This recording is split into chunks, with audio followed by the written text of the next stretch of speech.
Mini episode 733 of the FDH Lounge is brought to you by Revelation Fight Organization. Follow them on the web at facebook.com/RFOMMA. Give them a like. The FDH Lounge. You want to schedule your life around it.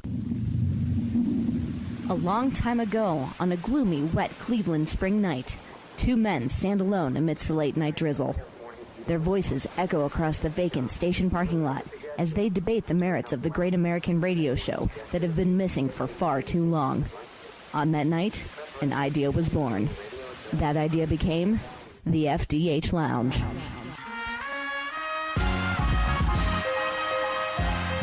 Welcome to the FDH Lounge. Hello, everybody. Welcome to this FDH Lounge House of Cards Season 4 review. This is a spoilered review, not a spoiler-free one, such as the one we put up previously. Rick Morris and Jake Digman coming at you today, your FDH Lounge dignitaries, breaking down Season 4. It was a very enjoyable one, I thought, Diggs. What were your thoughts on it? Oh, I thoroughly enjoyed it. I love the twists and turns and where it started as opposed to, and then, of course, where it ended up at. I'm a House of Cards junkie, so I thoroughly enjoyed my expectations going into the season and coming out of the season were completely separate. Let me ask you this, because there was something that happened on there that it sort of struck me when you watch shows, and this is, I'd say, probably more network TV because of the length of it when they go 22 episodes, but occasionally you'll see it on cable shows of where you get like a mid-season finale and then they kind of pick up again. The way that when Frank came back from the assassination attempt, as I say, spoiler alert, we're going to have these a lot on here, Frank ultimately narrowly survives the assassination attempt, comes back. Didn't it feel almost like a new mini-season or half-season or whatever? I didn't expect them to go right to, oh, he's back, and we're not going to really talk about what happened when he was laying there in his hospital bed. Did that strike you at all? No, you're absolutely right on that, and it was one of those. I actually didn't think about that until you just pointed it out. I guess if it would have been a quote unquote mid-season, like The Walking Dead does the 12 episodes, I believe, a season now, and if it would have been something akin to that, I could have seen that as being like the split point where it's like this is the end, this is the mini break, and then coming from there. Yeah, they kind of just glossed over that. It was like this assassination attempt. You'd think like he's going to be in the hospital for a while, or maybe he's in a coma. Nope, he was already, but to the next episode, I do believe, he was already kind of, they're slow, through Doug he was slowly working his way back into being back into control of things. But it was also very cool because it gave a chance for Claire to use her suggestive powers on the vice president, which was quite entertaining. She did. Did you at any point, because this seems to be just me, I guess I've asked a couple people this, and they're like, no, what are you talking about? But her and the VP, were you getting any vibes there before Frank recovered? What do you mean by vibes? Well, like the VP, like, it's been a long time since Marjorie died, and I haven't been with a woman in a while. Just when you talk about his loneliness, like, but that was kind of the subtle theme throughout the entire season, though. Where Frank's kind of said that early on, like he knew what was going on with her and the author for his name, Yates. Yates. Like he knew something was going on anyway. And again, spoiler, he was okay with it. Yeah, it was kind of like they actually had a manservant in the White House at one point. All of us having breakfast together. So I think it's one of those where, again, it's her using her suggestive powers to him, but also at the end of the day, Claire is a master manipulator, and we saw that early on. I mean, building up to this, there's some. It was the build-up was it going to be Frank versus Claire? That's how season 3 ended, with her leaving. Right, and this coming back and forth was. You saw through what she did with the congresswoman down in Texas and how she wanted to run for her seat and all this stuff and offering all these different things and all these on the table. She's out for herself. She is. Well, the other thing, too, because Season 4 started on the same note and actually kind of ramped it up from where Season 3 went at the end. Think about the thing about her and we were laughing about this off air, just calling her Nev Campbell, but the assistant that she had, the political professional Leanne Harvey, putting out that KKK thing on Frank about his old man and the Klan down there before the South Carolina primary. So they went in even a more aggressive direction before I think, and it's been a while since I watched it actually, but Frank kind of sued for peace on that, didn't he? Yeah, that was kind of like let's just let's call a spade here. Well, I think also the benefit of it's kind of like the old school pro wrestling where they realized they were much better as a tag team than they were as a singles unit. Right. And they actually need each other in order to be able to do what it is that they both want to accomplish. And before, it was all about her benefiting his career and all about making his career better. And now that she's gotten a little bit of a taste of power and she's used it against him, he kind of sees that like, okay, well, now I have to use this. I need you. Right. Just as much as you need me, I need you. Right. Almost kind of reminiscent from the way you were going there. Would you say a little bit like when Flair was teaming with Valentine against the Andersons in like 76, 77 in Mid-Atlantic? I was born in 82, dude. Okay. But you've read about it, though. I'm aware of such things. You're aware of it. Okay. Well, again, I would equate it more to like when they tried to split the Hardy Boys up and they realized, wait, these guys are just awful against each other. No one wants to see this. Yeah, well... and then 8 years later, they did a reprise, unfortunately. And then in TNA, they're doing another reprise. I saw a video on the Facebook, not to get off topic on this, but I saw a video on the Facebook of something with like them in the backyard and Matt Hardy looking like Rogue from X-Men. And I'm like, I can't believe that's actually on a national television show. But anyway, back to House of Cards. It's hard to believe. It is, yeah. House of Cards, we would be insulting it by comparing it to a project like Impact Wrestling, I'm afraid. But it was a great season, I really thought. And in my estimation, maybe the best. I mean, I don't know how I would rank them in my head, but I definitely liked it better than 3. Let's just start there, and maybe that's as far as I would go, because I don't know if I like it more than 1. 1 had a lot going for it. 2, I guess I sort of put 2 and 3 together. To me, 1 and 4 are the best, and I thought that maybe 4 might have been the best. It'd be hard pressed for me to argue that point. I mean, it was one of those it's weird, but like Netflix has changed the game of how we view television. Right. So it's like back in the day, it would be the water cooler conversation. You'd come in the next day at work and be like, "Oh my God, you see that episode? Game of Thrones is like that now," which I've not watched, and my friends all watch it, and they're all like, "Oh my God, you have to see it." I'm the same way. I don't have HBO, I haven't seen it. Oh, my friend loaned me his HBO Go password just for the sake of me catching up, and I may not want to mention who that is. No, I'm not going to. Oh, HBO's okay with this, actually. It's an interesting thing. HBO actually encourages you to share so you can see more of their product. It's very interesting how that works. But it's like, I watched Vice. I just haven't got really into Game of Thrones because I know I really like it, and I don't have the time to dedicate to binge it. House of Cards, when that comes out, I know what I'm doing for like the next 4 days. Yeah. Because I'm going to get into conversations with people. It's like this. Like, man, if we would have done this, like, as soon as it came out, it would have been like, oh my God, fire, hammer, like this, that, this, that, and this. But to reiterate your statement, I could see this being the best of the 4 seasons thus far, just because the twists and the turns and the character development. Well, one of the things that I know some people would hold it against them, I actually don't, but you just know in the writer's room, they've got a thing there where they're looking at recent American history, and it's a thing where impeachment, check. Assassination, check. Bribery scandal, check. It's like they're going down and they're invoking all these things that have happened, and they're ramming it into the Frank Underwood story. I actually like that. I know it's not universal. You strike me as somebody who probably likes that, too. Oh, I thoroughly enjoy that. I think that's absolutely incredible. And the funny thing, too, is they also did a bit of, like, foreshadowing into the future, which how I could even know that. The whole idea of, like, because they had a brokered convention, and a lot of people with the whole president-elect, or not president-elect, the candidate-elect Trump, I guess you could say. WWE Hall of Famer, might I add. That's right. Donald Trump. I was in the building with him twice, WrestleMania 23 and WrestleMania 20. Oh, okay. Yeah, how about that? Were you catching any of that money coming from the ceiling? No, I had cheap seats, man. Okay. Donald Trump doesn't take care of the cheap people. And the people who already had money got more. There's an allegory there politically. Something, yeah, I don't know what it is. But just the whole concept of how they did like the brokered convention and the fact that, once talk came up for the Republicans, who I'm pretty sure are still not too keen on what's happening with them. I mean, they could make a whole House of Cards season just on real life of how they that could. is.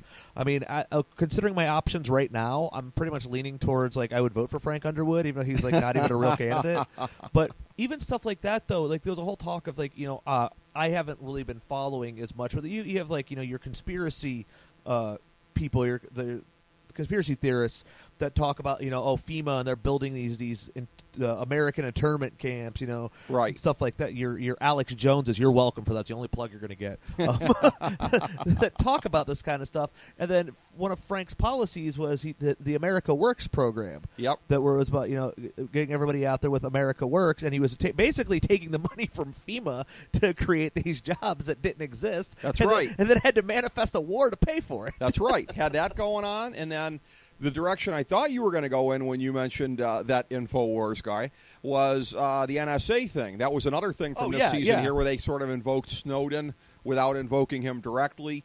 But the whole thing about that and just the utter cynicism, and it's funny because sometimes, when you're talking, I know Dave Meltzer in wrestling has this thing about heat on the wrestler or heat on the promotion. I'm sort of thinking about that along the lines of this is almost cynicism on the part of the writers as opposed to Frank Underwood, because the notion of Frank Underwood, like, calling somebody up like, I want to know what my opponent just said on his phone call. The notion that we have the ability to monitor things to that degree, that's the screenwriters there being cynical, not so much Frank Underwood. Yeah, but the interesting thing, though, they're absolutely correct. That is a thing that does happen, and the actually just watched Vice, which if you don't watch Vice on HBO, I highly recommend that show.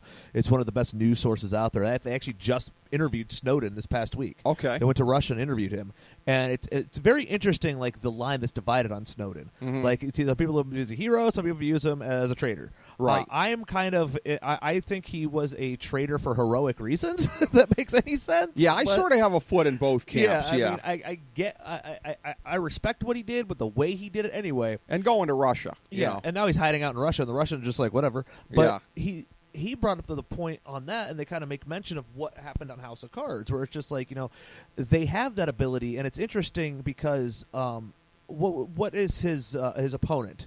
The Republican. I forget his name off the top of my head. It's got to be up here on the list. Oh yeah, we have this in front of us here.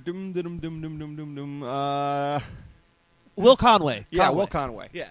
The way they set him up was absolutely perfect. He's the all-American family, and I love how they were so in tune with, like, society. And of that, he took selfies and he was taking videos and posted them to his social media. Right. And he had access to basically it was Google. They didn't call it Google. It was some other thing. It was some other thing. It was like not Google, but it was like his own search engine that did like data collecting on everybody's stuff. Right. So Frank, being Frank, not to be one to be upstage, you can collect data? Well, I have the NSA at my disposal. I'm going to collect everything, which led to that really, really awesome scene where the two of them just shut off their phones and just went into the room and just chatted. Right. It was, I think Pollywag was the name of it, right? Was that the name? Yeah, it just, what a kind of a dumb name. Obviously, they wanted to just get as far away from Google as they possibly could, but they were trying to invoke, like you said, it was supposed to be Google. Basically in this universe here, and you're right. It was a fascinating scene. These are the things that would not happen in real life again, but you just sort of have to make allowances for it. In real life, you're not going to have the president of one party and his nominee opponent in the other party in a room together. Nobody else is there. They're just letting down their hair and BS, and that doesn't happen. But those were fascinating scenes every time they happened. And him and Claire having the Conways at the White House with those kids and them getting to know. It's one of those, like, you're like, it was an uneasy tension. Yes, it was there. It was like very calming and soothing. You see the kids, and like me personally watching it, I'm like, Claire will just as much as like give your kids cookies and kill them, as opposed to like no, everything's going to be okay. Stab. It's just kind of like you're waiting for the foot to drop. You're waiting for something to happen. What was going to take place with them? And it's like I think there was a line of like, "Don't get too comfortable" or something to that effect. There was something like that. Jack Conway also having a British wife. Are they invoking our former local Congressman Dennis Kucinich in this regard, perhaps? That's a stretch, but sure. You just call him Jack Conway? Or Will Conway. He could have called him Rob Conway. Rob Conway. We can keep working. Yeah, he'll always be Rob Conway to me. Will Conway, I stand corrected. Again, an interesting character. But it's a thing, again, too, where, again, for a political nerd like myself, you look at some of the liberties that they're taking. Will Conway, Republican governor of New York, Frank Underwood has already been the congressman from South Carolina previously. Was he as a the Democrat. congressman? Is that what it was? What Yes. his title was? Okay. He was the House Majority Whip from, and the way that it works, and this is going to sound racial, but it's not. The only Democrats that come from South Carolina present day are black Democrats because the state is gerrymandered, so you have the majority black districts like James. God, and this is so ignorant of me. I'm forgetting his last name, but he's like the number 3 or number 4 Democrat in the House, a black Democrat from there. White Democrats in the House of Republicans in South Carolina are extinct, basically, because they've all been, those are all conservative areas. They elect Republicans. So just Underwood being there, you know, in and of itself was kind of, you know, but that's a thing where you can't look too hard at it. You'll kind of like lose your enjoyment. So yeah, I mean, I don't think I never would have thought of that until you just brought it up. So yeah, I'm not claiming it's relevant to anything, but it, you know, I mean, so does Texas have black Democrat congressmen? Texas is very close to that. I Texas think is kind of diverse. Texas may have 1 or 2. Well, you know what it is, too. In some of the areas, Texas, I think, has some Hispanic Democrats that are in the House. Okay. But white Democrats in Texas, if there are still any, if they're not close to extinct, they're kind of close. They're either close to extinct or extinct. But it's an interesting thing. So Claire, but that's what's interesting, too, with the racial dynamic. Claire, in trying to get that seat in Texas, I'm glad you mentioned that, because that showed her trying to usurp the black congressman's daughter, and trying to take that seat, and the dynamic that comes into play of you're not going to be the white usurper that comes in here and does this. Speaking of that, I absolutely loved. We were talking about like power plays that Claire did. I loved Frank's power play back when he like nominated the congresswoman as I forget exactly what he gave her the funding that she needed for whatever she was campaigning for. That's right. So I thought that was absolutely fantastic. Where he's like, and Claire's just sitting there like has no choice but to just smile and nod and go was in along the with State it. of the Union. It was during the State of the Union. It's like, we're going to put for nobody else, just her, and we're going to point out that what was her name there? Cicely Tyson was playing her. Yeah, there's Congresswoman Doris Jones. You've been fighting you've been campaigning for this, and we're going to give it to you. It's like never once mentioned before. She's like, oh my gosh, thank you so much. Oh, that was so good. And the look on his face, Kevin Spacey's face as Frank Underwood as he was doing it. And speaking of something else I want to bring up, too. Major props, a department that never gets enough credit, the makeup department. Yes. How they have aged Frank, as all presidents while in office. That's right. They age. They have aged him not too much, but if you watch season 1 compared to season 4, and especially after he got shot, they aged him throughout the season even. Right. Like, I love how they did that. By the time, this show ends, Kevin Spacey is going to look like an old man. He is, and that's one of those things, though. I mean, part of it is, we see the before and after pictures of presidents, and, it's there to an extent with Obama the way it was with George Bush as far as, like, the lines in the face. But you should see Martin Van Buren's. Holy crap. Well, the thing that Van Buren, I'm going to exempt him from what I'm going to ask you about, like, Bush and Obama. But, because it was 1800s technology back then. Bush and Obama, look, Reagan had his bro cream for 8 years. You do realize your hair doesn't have to go gray in 2016, don't you? Yeah. I mean, but I don't also understand think it's that. one of those things where they kind of are. I mean, I don't know. I guess it's like like Bill Clinton, his hair was kind of already gray, but like you mentioned Obama. Oh, if you look at 2008 Obama compared to now, oh man, he has aged a lot, and it's the most stressful job. It's the most unappreciated, and one of the most stressful jobs that you could possibly have. I mean, I could see the level of what goes on with this. I personally think it's put on too high of a pedestal, and that's a whole other topic of conversation. You and I, we've had discussions off air. I am anti two-party dictatorship, but I've kind of moved. I'm still that, but I've kind of moved away, like myself personally, that I want Senate and Congress reform.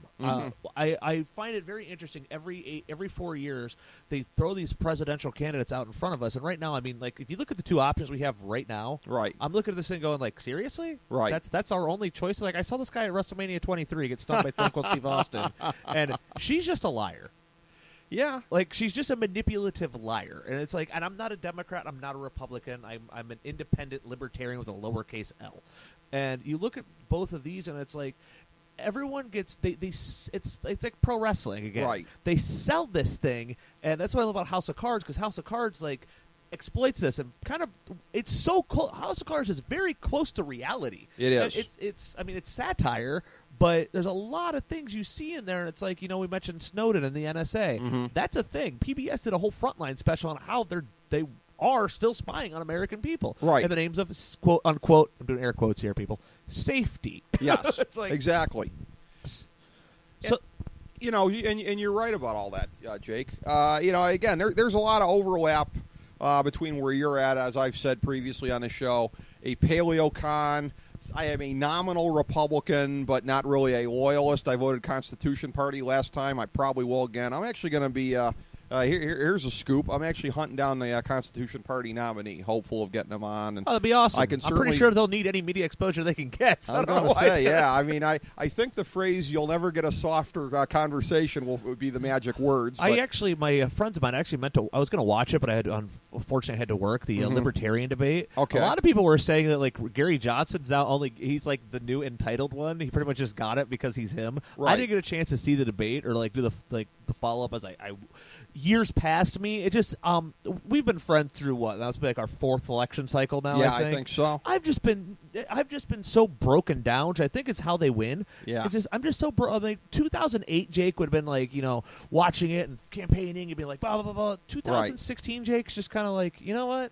You're gonna do what you want to do anyway. It's I can present all the facts in the world to you, and you're just gonna be and the people are gonna go the way of whatever sounds good. Well, and that's where the show has sort of, again, and because of it being filmed in 2015 and couldn't quite anticipate the climate of this year, that's where it does sort of diverge away from the present choice that we have. Because Frank Underwood essentially embodies both of the major candidates here. And you have Conway as somebody who's the fresh alternative, JFK 2K16, whatever. I like that. And thank you. And Underwood, he basically realizes I have to win by doing a burn it to the ground kind of a thing, and that you can't want to go for this guy. But it's a thing where, as far as the choices that we have this year, this is one of the things it reminds me of in pop culture from, I think it's 1970, the John Lennon, Yoko Ono thing, war is over if you want it, which, again, that was just with their goofy peacenik crap.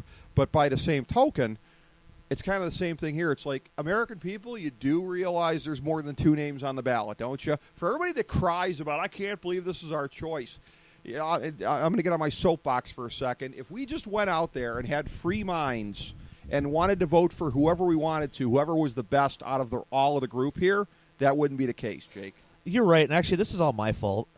For years, I was campaigning and saying that we needed a celebrity to run for president that had money and didn't really care. Well, I got my wish, but this isn't who I was thinking. Right. I was actually thinking Tom Hanks, because who doesn't love Tom Hanks? Like, seriously, we could send Tom Hanks to talk to any country, and they'd be like, "We go death to America." Next thing I was like, "Hey, here's Tom Hanks. Oh, we like his movies. He's nice." It's like everybody loves Tom Hanks. You've never met anybody out there that's like, "Yeah, screw Tom Hanks." No, you just not. My aunt has met. My aunt's actually friends with Tom Hanks from her job as a working in Hollywood, the award shows, and she's had conversations. They've sat next to each other, and Tom Hanks actually introduced my aunt to his wife, so they're on a one-on-one basis. So it's I'm like, he seems like a cool guy. Vote on somebody like that. Nope, that's not what we got. And on this situation, I honestly think that if you look at the history of this, Donald Trump was a Democrat. Right. He's friends with Hillary Clinton. I don't care what they tell you on TV, what they're going to promote in this quote-unquote campaign against each other. They are still friends. That's right. They are still friends with each other. My belief is that he got into this as a joke. He got into it as a publicity stunt, basically. Right. Hey, I'll get in there, I'll say a couple stupid things, whatever, blah blah blah, and I'll get out, and I'll just sell a book or something. Right. Problem is, he kept winning because what he said, which is what I agree with him on, when he started pointing out the money in politics, that I've known this for years, you've known this for years, but a lot of people out there didn't know. I mean, it wasn't. They knew it, but it was out of sight, out of mind because no one said it. So they're like, well, it's kind of like your teenage kid's out drinking with his friends, but you just pretend that it's not as long as he gets home safe. Right. I mean, that's a thing that does happen. it's kind of like that where the people were like, as soon as he came out and said, like, oh, yeah, I gave money to all these people. Mm-hmm. That's what attracted so many people. And then it kind of took a turn where he started making all the racist comments. And next thing you know, man, so many, well, I hate to use this term, but it's the truth, white entitled bigots came out of nowhere that are just like, yeah, it's like the whole stupid thing about a wall. I'm like, okay, do you realize what a wall does? A wall does not only keep people out, it also keeps you in. Right. That's how I view it. You put a wall around something. Yeah, you're protected from everything outside of it, but guess what? You're also entrapped by whatever's in there. Right. It's the authoritarian impulse that's going to keep us in, someday in the future, in some dystopian future when somebody else is president and wants to make sure we don't leave. You're right about that. I mean, there's absolutely no way that's ever going to happen. That wall's not getting built. No, I don't believe half it the stuff either. he says is never. I mean, that's one of those. It's like man. I mean, but it's one of those things, though. You don't know if life imitates art or art imitates life, because I've already mentioned in the course of this discussion all the real life events of the last couple of decades in presidential terms that have gone on. But you look at the circumstance of all these things with Trump, and like I said, the Trump v. Conway choice does not mirror what we've got going on with the show here. No, not at all. Yeah. A lot of the stuff Trump's doing is very Underwood-like, which is very, very interesting. He's doing things now that put us more in mind of Trump. And occasionally Hillary Clinton will, as you say, do some stuff that kind of puts us in mind of Trump. But of Frank Underwood. So it's fascinating in that way, because the Clintons have their own connections through the Clinton Foundation and everything they've had going on with their donors the last couple of decades. So both sides are invoking Underwood an awful lot. Speaking of donors, back to House of Cards on here, man, when I was watching it, when Doug called the woman of which the guy that she killed, her husband, I'm like, don't do it, Doug. Because the whole thing with I love that character. His impulses are horrible. He shows... He's very tactful. It's like, okay, got to do this. This has to be done. But like at the same time, it's like he's supposed to kill. I always called her Rachel the prostitute. It's like, and the whole time going through, it's like he developed kind of like a little thing for her. And like with this woman, I'm like, Doug, you're going to expose yourself. You're going to expose yourself. This is what's going to happen. And then he ends up like falling off the wagon, and it's like, oh man, don't want to see that. But it's like,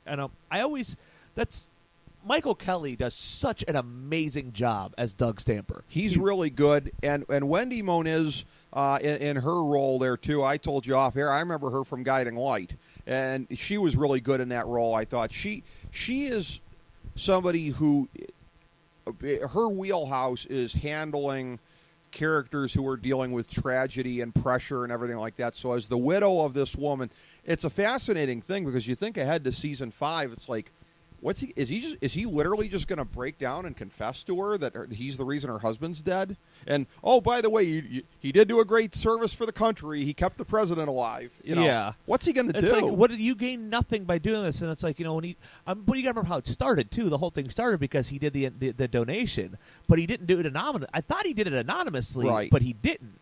He did a $5,000 donation to the fund, and it was just some random. They're like, "Well, this is kind of odd."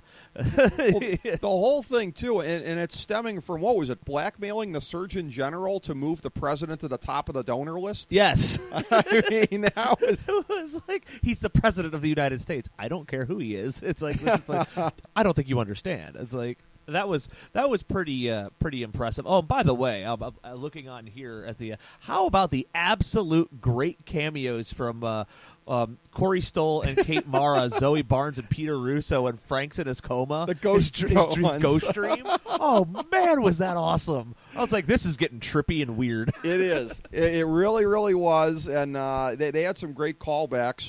The great Gerald McRaney getting a cameo as they brought back Raymond Tusk, however briefly, in the investigation of the story. And that was what was fascinating, was that the entire season was building to this whole kind of a thing. Tom Hammerschmidt coming back into the picture here. Well, this was in the aftermath of what happened with Lucas. He was putting together the puzzle pieces. For Lucas Goodwin to go so far off the deep end that he ends up assassinating the president, but I guess he would have been pretty distraught. I was shocked at where they went as far as what was he? Was he out on work release early on? Is that what it was? Yeah, I think it was. Yeah, he was in one of those like halfway houses work releases, and he pretty much because he did see some that. spying for them. Yeah, he for the government. I think that situation. I actually kind of liked where I liked where they went with that because he was. It was the desperate actions of a desperate man because he met up, I believe it was Heather Dunbar, that he'd set up a secret meeting with, and I forget who he had spoken with that got him the meeting. And he was like, was it Jackie or was it somebody? I forget who it was that set up the meeting for him. I think it was. And she's like, I can't have this conversation. He's like, you don't understand. Like, you have to listen to me. And then after, everything came out, that's when Heather kind of was like, oh, wait, he was telling the truth the whole time. Right. And it was just one of those, like, it was a desperate action of a desperate man. He had no other option other than to, like, the way to bring this thing to light. And then the way, it's one of the many things I love about this show. You had just mentioned Tom. Mm-hmm. The way they bring a character back, like the way every character kind of develops. At first, he was the cynical editor-in-chief of the paper. It was like, I don't want to do anything to do with this. But then again, as more and more stuff comes along, that's when they kind of see and realize that, like, as he gets more evidence, he sees Lucas was onto something, and he was saying something. I'm very intrigued to see where this goes in season 5 because they kind of ended it going, okay, well, we need to go to war. Yeah, in order to get people to forget about this. The ultimate wag the dog kind of a thing that Frank and Claire, in the end, more or less encouraged that head chopping to be on live TV to try to distract people. The story ultimately hits. You talk about the desperation of Lucas. By the way, and everything. Not least of which, at the point where, in order to, I think, get access to the transportation that he needed to get back and forth from his situation, to actually go so far as to blow a guy, yeah, that really was desperation. Yeah. Oh, man, I totally forgot about that. Yeah. I think I blocked that one out of my memory. Oh. I wish I could. I completely forgot that took place. Yeah, but also, again, it defined the character of the desperate means of what he had to do in order to get what he needed because he knew he was the only one who had the truth of what was out there. Right. Sounds like the X-Files. Which, by the way, was also a great little mini show. Just point that out. It was. But the thing, the way that they did it, when Frank went out there, he was shaking hands. He was on campus, and I think it was South Carolina. Or no, I'm sorry. It was in D.C. where he was out there. He was shaking hands with the students. This was where Frank was at a low point as far as his popularity. Things were going sideways here. Ultimately, Heather ends up, once Frank gets shot, getting driven out of the race because her ties to Lucas, innocent though they were, came to light, and she looked bad. But it's a thing where I didn't know the assassination was coming. But I knew Lucas was working on something deep and dark. But, like, when Frank was there, the way they were shooting it, and the whole thing of where he's just going through this gauntlet, and everybody's up his ass, and everybody hates him, and the students are... It reminded me a little bit of... Have you ever heard the stories of, like, when Nixon would go out and, like, try to talk to the protesters and whatever? Vaguely. It almost put me in mind of that. But it's a thing of, like, I didn't know the assassination attempt was going to happen. They did a great job. But I knew they were foreshadowing something heavy. Were you getting the same vibe? Oh, yeah, especially with the camera angles and everything. Where everything was slowed down. You kind of saw from Frank's perspective. Right. You saw the perspective of, like, everything was just a blur. Mm-hmm. I mean, when he's just out there like, oh, how you doing? Bah, boo, and all these, like, people in his face, boo, yelling. Right. It's like you knew something was going to happen. That's it was right. And then when it happened, I was one of those, oh, wow. It was one of those OMG moments, as the kids say these days. Yeah. And then the way that it went down, we invoke this with Claire, the vice president, and bringing him into her orbit, working with the vice president, who at this point, he's got all the power, at least on paper. Doug Stamper is trying to maneuver to try to keep, the center of power. The best is the vice president. He's like, I have no idea what I'm doing. It's like, why am I in here? Like, pretty much, it was Claire. Like, everything was all Claire. She used her, again, powers of manipulation very, very well, in of that she's like, yeah, hey, why didn't you, if you need any help, I'm here to help you. And he's like, oh, thank God, because I have no idea what's happening. Because Frank wouldn't tell him anything. No. He literally said, he's like, I had to give him the job just to shut him up. No, exactly. He was totally out of the loop. But one of these things here where, again, they start delving into this, and subsequently she ends up making a deal with Russian President Victor Petrov, who is in no way based on any real-life world figure. Was Putin just not available to play that role? I guess. But how are we in a universe? Think about this. I mean, this is, Alex Jones might have a hard time. There's his name again. He might have a hard time answering this question. We must have gone through a vortex here, because this is a universe where Petrov exists and is the president of Russia. But do you remember his season 3 nemesis, Pussy Riot? Think about that. Oh, wow. Yeah, buddy. You could go insane pondering that thought. Yeah. The look in your eyes. I actually forgot all about that. Yeah, think about that. Putin does not exist in this world. So it's really interesting how it went. And again, they end up working out a deal. What was it with the Chinese, basically? I think to put the squeeze on Russia and kind of turn the tables a little bit. Yeah. There was something with they allowed China to put their ship somewhere or something like that. That's right. It was some kind of level. like Kissinger-esque great power diplomacy. So, it was a great thing that they ended up doing there. But it was the break right at midseason there, and then subsequently again all the stuff in the second half. But most of which I think we've touched on here. But the way they leave it, the big cliffhanger for the next season, everything has dropped. As far as all the allegations in that article, and then the ISIS wannabes subsequently carrying out the beheadings. The ICO. The subliminal dominant sub relationship between between Doug and Seth. Yes. Every time Seth does anything, he's like, "I'm gonna beat your butt." It's like, what is this? What is he talking about? Yeah. So. It's all going to drop now, season 5, I guess, March 2017. So March 2017. That's when it's going to be coming out next. So any thoughts on what we got as we bring it full circle here to kind of... Jackie and Remy are going to have a baby. Could be. Well, why not? Yeah. Well, they kind of openly were getting together there at the end, were they not? One other thing. Oh, yeah. No, Okay. they were openly together. Okay. Because they both said, "Are you out? I'm out." And they might be leaving the show. Could be. I don't know. They might That have might been out there because they didn't really have much to do with their characters. That might be anyway. what they mean by out. Yeah, but I love one thing also that we failed to mention. How about when Freddie just tells off Frank when he's leaving the White House, and he just tells him off, and he's just like, "I am the president of the United States. You're an asshole." So good. But he curb stomps Tom out in the alley when Tom tries to get him to be a snitch. Yeah. That part was great. That's so because Freddie still has his core values. Right. Freddie is still Freddie, but at the same time, like Frank got all this way and all this stuff that he got Freddie the job and everything, and it's kind of like the attitude of Freddie's like, "I'm supposed to be entitled to you. I'm leaving. Goodbye."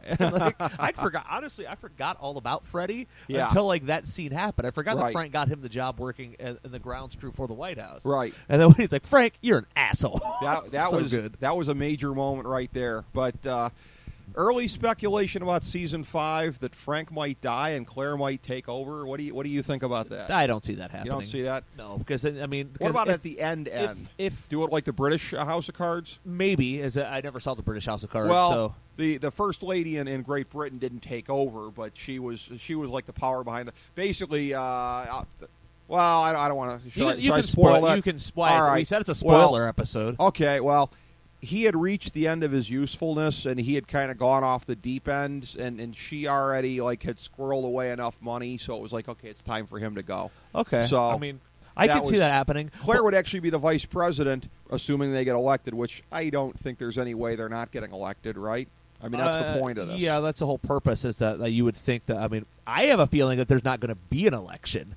If we're going off the deep end, what if Frank declares martial law? And says that because they went to war, suspend habeas corpus, habeas corpus, and declares martial law, and there isn't an election, right? And and I think that could be a direction. All bets are off on this, and it's one of these things where it's like that's again in touch with society. That's one of those the conspiracy theorists again, right? Like Obama's going to plan this thing and not allow the election to happen and stay in office forever, which I never believed, but okay. Yeah. What if they did that? That'd be a fascinating twist. And then next thing you know, all the people are like, this is BS, right? Against it, and them using their powers of manipulation. I could see that coming back. Like, my question is, how long do you go with this show? How many seasons do you go? It's only going to be the 5th season. I think that's the end. And Bo Willimon, who is the creator of it, I understand, is not coming back to be executive producer. So what's very interesting is they leave it at this critical moment. And that's the end of the previous executive producer.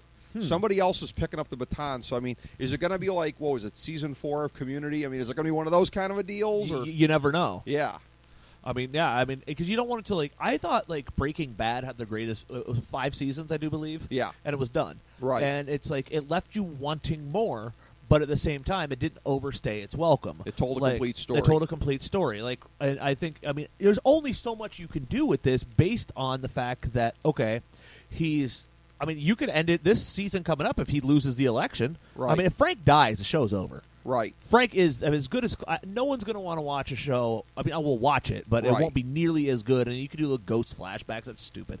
It's like if Frank dies, that's it. I mean, where else do you go? I mean, the Claire story. They're a dynamic that feeds off of one to the other. It's basically the story of both of them. If one goes, then it's like, okay, Claire becomes. Then you can. I mean, you could go somewhere with it, but that's a completely separate show. The one thing, where people are getting the sense that it might be Claire taking over, maybe he dies, is for the first time at the end of season 4, Claire breaks the fourth wall. Yes, I loved that. Yeah, and they both did. did. They both looked, and it's like, what was their line? Something to the effect of, "We are fear." Yeah, and they're both like talking. that. They both turn and look. It's like, "We are fear." Yeah, I like that where she's in. It gave me chills just thinking about that again. Yeah. I'm like, holy crap! They're united on a united front. They both have the power. That was an insane-o moment when that happened. It really was a defining moment, but that's what makes you wonder going into the next season where this is going ultimately. And the one thing that, again, sort of does tie back to what's happening now with Trump is everything that's out there about Trump and how in the Republican primaries he was bulletproof because it was like for the people that were for him, there was nothing you could say at that point. Now, Frank Underwood has never been that kind of a guy. Frank Underwood has always been the guy who's had to stay one step ahead of his liabilities. For the first time now, he, like Trump, has everything out there. This Hammerschmidt expose, we've been waiting 4 seasons for that to happen. I don't want to say it felt anticlimactic when it did, because especially the way that they handle it with the war stuff as a diversion may ultimately work. But having it all out there and the whole thing of, and again, it's not like Frank's not copping to any of this, but all the accusations on the record, and even the former president, Garrett Walker, big patsy that he always was, finally being like, yeah, you know what? I think he did kind of dick me over. You know, that's what's going to be interesting to see the fallout on that, because that's one of the big things we've been waiting 4 seasons for. And I think that's what's going to lead to in season 5, where it's going to be where the people want him out, but he has to use whatever, because the whole series is about Frank using his manipulative powers. He became the president of the United States without ever winning an election. Right. So then I don't think he's going to win the next election. I think that's going to be the whole thing. I think he's going to suspend habeas corpus because of a war and try to divert everything, because, I mean, his numbers are going to be plummetingly horribly bad once this gets, if they go in the way it seems they are. I think, he's got to do whatever it takes to. He's obsessed with the power, and I think he's going to do whatever's necessary, and that's what this war leads to. And then next thing you know, we're going to have an entire country at war, which will be very interesting to see what levels of which they go to from there. That's right. So you have that as a possibility. It's going to be fascinating. I'm going to guess that at the very end of the series that they probably ape the House of Cards thing from Britain and probably kill him off and maybe put Claire in. Because that would... here's the thing. If he gets reelected, right, and it's season 5, what are you going to do? I'm always thinking of, like, how do you end a show? You don't end a show that's based around Frank Underwood where he's got 3 years left as president. Yeah, no, you don't end it like that at all. The show has to end with Frank getting his comeuppance. Yeah. Frank has to. It's like Walter White, As much as you love the Walter White character, as much as I love the Frank Underwood character, he's the bad guy. He's the villain. He has to get his comeuppance in Can this. they do impeachment? I mean, they already did it on Walker. He has to die. Yeah, that's what That's I'm the thinking. only. It's the only possible. It's the only way out. It's the only way out because I mean, had he just he's a murderer. He's a cold-blooded killer. He's murdered people on this series, not more than once. Right. He's. I mean, you could even argue that he murdered the guy at the end of season 4. He let it happen. He did. It wasn't by his hand, but he didn't do anything to stop it. Right. So I think it's one of those things where Frank has to die. Now, how Frank dies, who kills Frank, what happens, that may be something completely out of left field we don't see happening, or it could be something as Claire kills him. Wouldn't that be interesting? Wouldn't that be an interesting twist? Yeah. And then I'd be okay with it just ends with her just looking at the camera and goes, now things have changed, or something to that. Well, that would be fascinating, because on the British series there actually was and I think he was even named Stamper. He basically served like the same role. Although, come to think of it, he was one of the ones who got cast aside, who I think got killed. The guy who was the ultimate behind-the-scenes enforcer for Frank was in the pocket ultimately when push came to shove of the First Lady rather than the Prime Minister. But this is a thing where Stamper's the ultimate loyalist to Frank. This is where it's different than the British version. He's going down with the ship. So if it becomes once again to her versus Frank, it's her versus Frank and Stamper, which is another... It's a whole other plot twist Yeah. that gets thrown in there. I mean, we'll just have to wait and see. Honestly, Yeah. we could speculate here for hours. Yeah, I mean, could go any way. I mean, yeah. I think he's got to die also. I'm with you on this. Yeah, I think that's the only possible ending you can do is that Frank dies. That's it. All right, so that's what we're on the record for. Is there anything else that you're expecting for Season 5? Everything we just expected is probably not going to happen, and they're going to go on a completely separate twist, because what I was expecting for Season 4 was completely separate. Yeah, I kind of agree with that. There's a lot of stuff I didn't see coming. As far as the people who were added to the cast here, whether it be campaign professional Nev Campbell. I loved her, by the way. She's absolutely amazing. She really is. It's like it was. She that role Right. was perfect for her. She was, it's like it's funny. Before we started recording this, I was like, I just referred to her as Nev Campbell the whole time. I didn't even know she had a name on the show. Well, like, I don't know I guess I could have called her. What was her name in Scream? Sydney Prescott. Yeah. Like Sydney Prescott's looking hot in those business suits. Yeah, Nev was doing a great job of rocking those, but two that were from Deadwood, although they'd been in previous seasons as well, Kim Dickens and Molly Parker. I don't know if you ever saw Deadwood or not. I did not. Completely different type roles, obviously, although given that it was like 1876, I guess in a miner's camp, I guess it would be different types of roles. Yeah. But, I realized the contradiction as I was saying it, Jake. But that's a tribute to where they are as actresses. But the casting continues to be top-notch. Whatever happens in Season 5, I'm sure that is going to be a constant as well. I mean, this is a who's who of a lot of today's great actors that have been a part of this. I mean, you went back to Corey Stahl and how it was nice to see him in there again as Peter Russo. Who, by the way, kicked butt in Ant-Man. Right. Like people from this have gone on to do amazing things. Kate Mara, who we won't hold Fantastic Four against her. She has had an awesome career other than that. Which, by the way, funny story on Fantastic Four. I was going to see that movie, the new one, the remake. I was going to go see that in the theater, and I was all ready to go, and I walked out to the theater, and I was all like, okay, I'm on my way, blah, blah, blah. And I was walking up to the Highland, and it was like a cosmic force told me, don't go in there and see this. You're going to regret this. This is a decision you will hate. And I'm literally standing in the theater looking at it going like, I want to watch this. Do I? No, like the gods are like, don't do it. Sure enough, I'm like, okay, I'm going to go home. I'm going to wait for the reviews to come out. And if they say it's awesome, I'll go the next day. Reviews came out, and I was like, that was the smartest decision. It's on HBO right now. Yeah. I've still yet to watch it. See, you did the right thing. You absolutely did the right thing. I knew I was forgetting somebody in terms of the casting because they're not on the Wikipedia page for Season 4 because they weren't in Season 4. Season 5 needs to have, particularly if we're going back to this NSA stuff, which I'm sure we are, needs to have Jimmy Simpson as a completist of both Hap and Leonard and Philly, Always Sunny in Philly. We need more Jimmy Simpson in Season 5. I agree with that. That'd be fantastic. Yeah, I was missing him in this one here. I didn't realize that until right now as we're skimming down the list here. But yeah, the casting continues to be awesome. The story has been amazing. Again, I loved Season 4 as much as you did. Season 5, uncharted territory with a new helm for the creative team here. So we shall see how it goes. But a pleasure breaking it down. I had done so solo in unspoiled form. I was looking forward to doing the spoilered version with you, Jake. Thank you so much, as always. Oh, it's my pleasure. Thanks for having me, Rick. A lot of fun, buddy. And thank you, everybody, for tuning in to this mini episode of the FDH Lounge.